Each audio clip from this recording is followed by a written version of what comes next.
E eu fui estudando, e o Senhor falou comigo: Fernanda, antes de restaurar qualquer coisa, temos que ver o grau de destruição que chegou.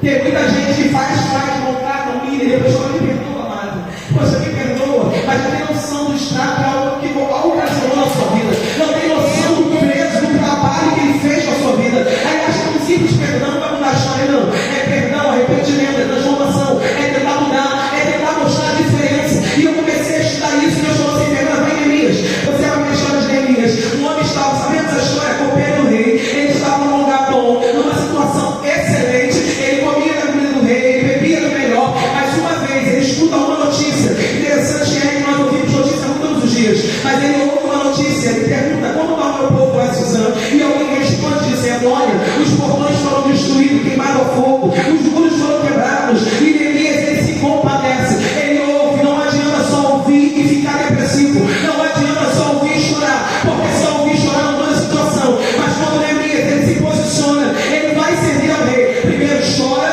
porque é normal, o impacto da mensagem. Há palavras que muitas das vezes nos abatem, há palavras como flecha, como seta, que nos machucam. E Neemias ali, ele foi setado, ele foi machucado, mas a Bíblia diz que agora ele vai chorar. Ele chora, ele fica ali humilhado, mas não adianta se prostrar. Neemias nos dá uma grande lição dizendo: até doeu, está machucando, mas eu vou tentar fazer alguma coisa. O que ele vai fazer? Ele vai para a oração, ele vai para a oração, porque aquele que ora recebe vitória. Aí Neemias está entendendo: eu tenho que fazer alguma coisa. E quando ele começa a orar, algo no mundo espiritual começa a acontecer. A Bíblia diz que agora ele volta a servir ao rei. E ele nunca serviu ao rei com o seu semblante caído. E quando Neemias está indo para servir ao rei, que ele chega na presença, o rei pergunta para ele: o que aconteceu? Está com o semblante caído? Porque isso é intimidade. Quando você anda muito tempo do lado de alguém, a pessoa começa a pegar o seu jeito, ou então começa a entender quem é você.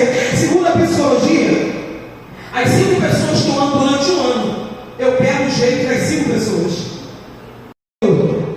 Tem que ter raiz para passar pela restauração.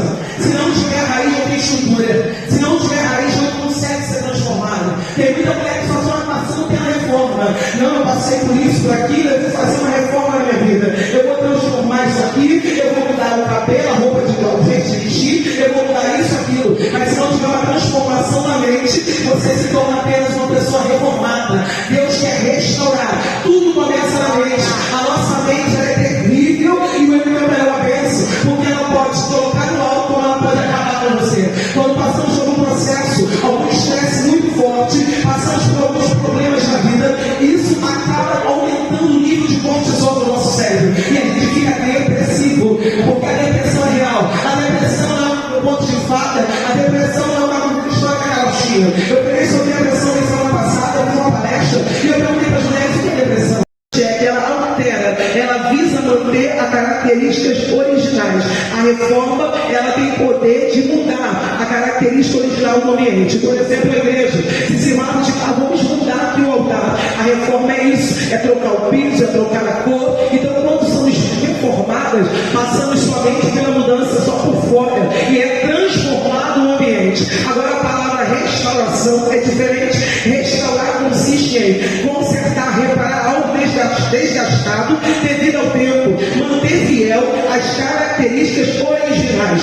Assim foi com Elias. Quando ele quis orar para fogo cair do céu, ele não reparou o altar, ele não fez um reparo, ele não fez uma reforma, ele fez uma restauração. O Senhor fez isso na minha vida. Passei por alguns processos e senti a mesma dor. Como eu disse, a nossa mente é atemporal, ela traz de volta aquela dor. Mas hoje, nesta manhã, não vai ter reforma, vai ter restauração da parte de Deus. Assim ele dizendo: Senhor, Neemias agora não vai para de ouro, não era tempo de adorar, era tempo de terminar a obra. E quando Neemias vai para a obra, ele termina a obra, uma mão ele estilhava, a outra mão ele se construía. Vai ter guerra na sua vida, e Deus vai dizer: para poder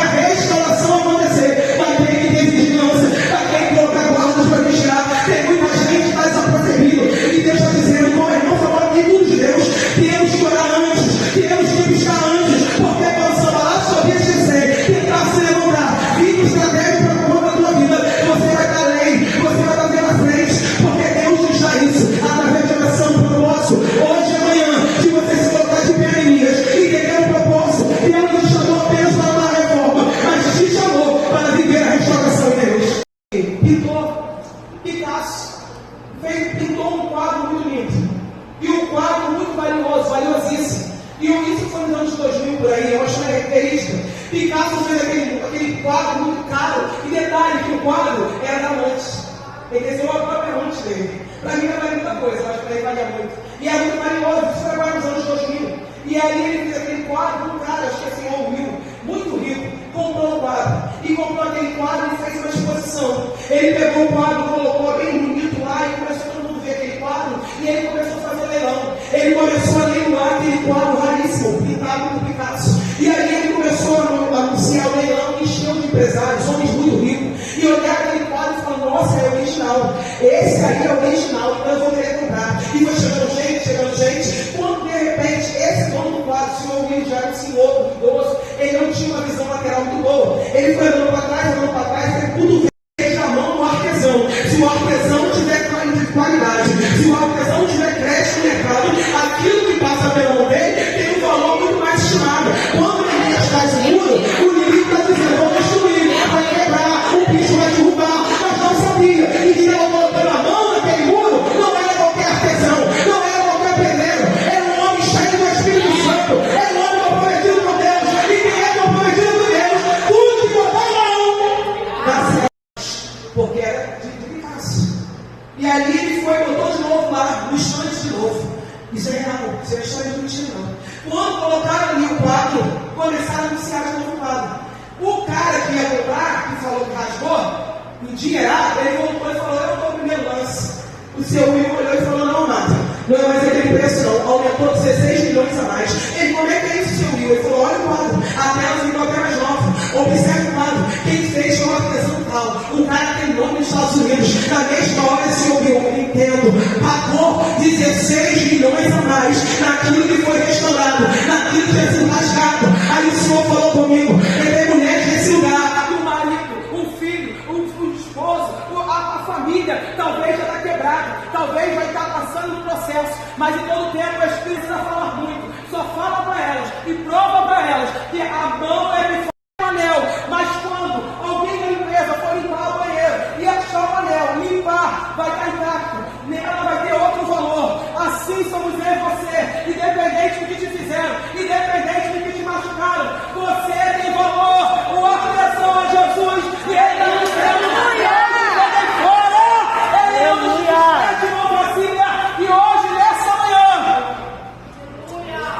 meu artesão pegou essa obra que jogaram fora. O meu artesão pegou essa obra 21 anos sem estudar. O meu artesão pegou essa obra que para muitos não tinha valor, restaurou e fez uma obra nova. Aleluia! Olha a exposição de quadros, Picasso, Da Vinci. Você não entende, você olha e fala, que rabisco é esse? Pra gente que não tem intimidade com aquele assunto, é só rabisco. A gente acha uma árvore, acha uma flor,